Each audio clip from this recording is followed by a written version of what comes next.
जय श्री कृष्ण। राधे राधे प्रिय भक्तों। माघ शीर्ष अर्थात मंगशीर अगहन ये तीनों नाम हैं इस महीने के। तो माघ मास के कृष्ण पक्ष में उत्पन्ना एकादशी का व्रत रखा जाता है। उत्पन्ना एकादशी के दिन विष्णु जी की एक शक्ति स्वरूप एकादशी माता का जन्म हुआ था, इसलिए इसे उत्पन्ना एकादशी कहा जाता है। कहते हैं कि देवी ने उत्पन्न होकर राक्षस मुर का वध किया था। अब की बार उत्पन्ना एकादशी कब है आपको वीडियो में बताया जाएगा, साथ में बताया जाएगा इस व्रत का महत्व। तो आप लोग वीडियो को अंत तक देखिएगा, वीडियो में रुके रहिएगा और वीडियो के कमेंट बॉक्स में जाकर हरिओम अवश्य लिखिएगा। साथ में आप लोगों को कहना चाहूँगी कि चैनल को सब्सक्राइब कर लीजिए अगर आप लोगों ने अभी तक सब्सक्राइब नहीं किया है तो। देखिए, इस बार 8 दिसंबर 2023 शुक्रवार को यह व्रत रखा जाएगा। उत्पन्न एकादशी का व्रत क्यों रखते हैं? मान्यता के अनुसार इस दिन स्वयं माता एकादशी को आशीर्वाद दिया था। इस व्रत को महान व पूजनीय बताया था।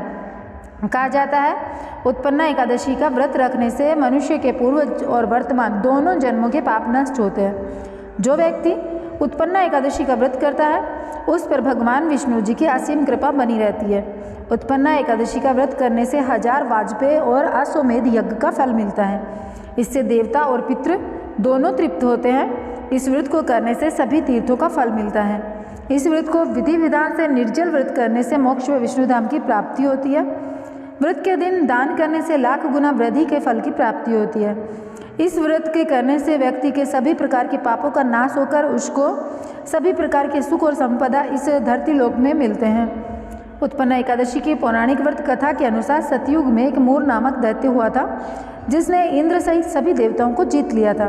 भयभीत देवता भगवान शिव से मिले तो शिव जी ने देवताओं को श्री हरि विष्णु जी के पास जाने को कहा।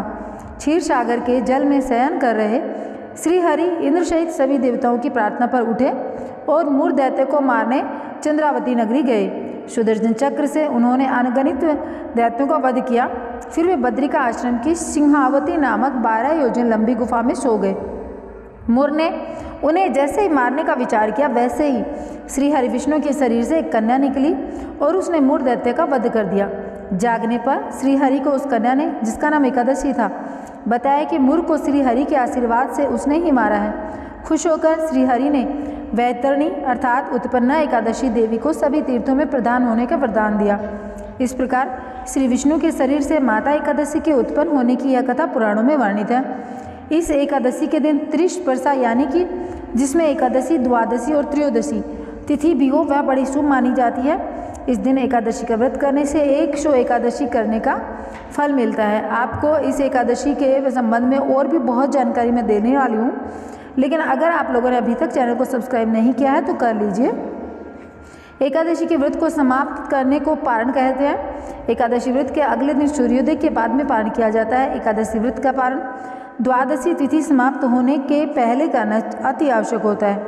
यदि द्वादशी तिथि सूर्योदय से पहले समाप्त हो गई हो तो एकादशी व्रत का पारण सूर्योदय के बाद ही होता है। द्वादशी तिथि के भीतर पारण न करना पाप करने के समान होता है। एकादशी व्रत का पारण हरिवासर के दौरान भी नहीं करना चाहिए। जो श्रद्धालु व्रत कर रहे हैं उन्हें व्रत तोड़ने से पहले हरिवासर समाप्त होने की प्रतीक्षा करनी चाहिए। हरिवासर द्वादशी तिथि की पहली 1/4 अवधि होती है। व्रत तोड़ने के लिए सबसे उपयुक्त समय प्रातः काल का होता है। व्रत करने वाले श्रद्धालुओं को मध्याह्न के दौरान व्रत तोड़ने से बचना चाहिए। कुछ कारणों की वजह से अगर कोई प्रातःकाल पारण करने में सक्षम नहीं है तो उसे मध्याह्न के बाद में पारण करना चाहिए था, दोपहर के बाद में।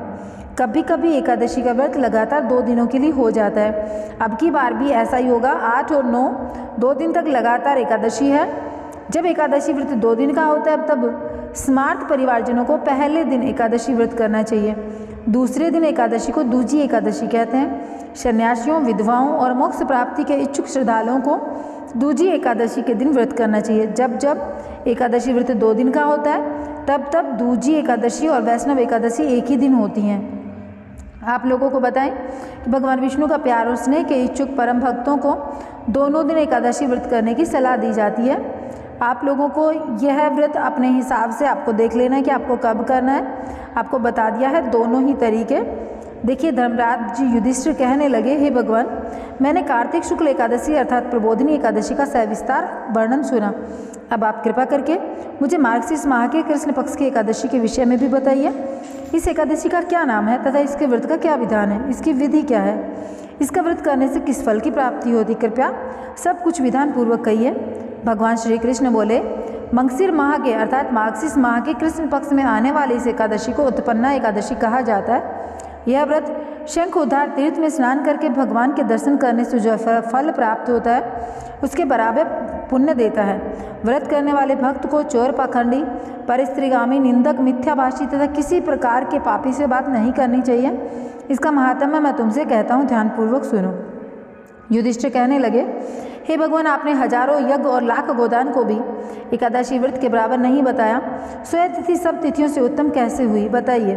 भगवान बोले, हे युधिष्ठिर, सतयुग में मुर नामक दैत्य उत्पन्न हुआ। वह बड़ा बलवान और भयानक था। उस प्रचंड दैत्य ने इंद्र, आदित्य, वसु, वायु, अग्नि आदि सभी देवताओं को पराजित करके भगा दिया।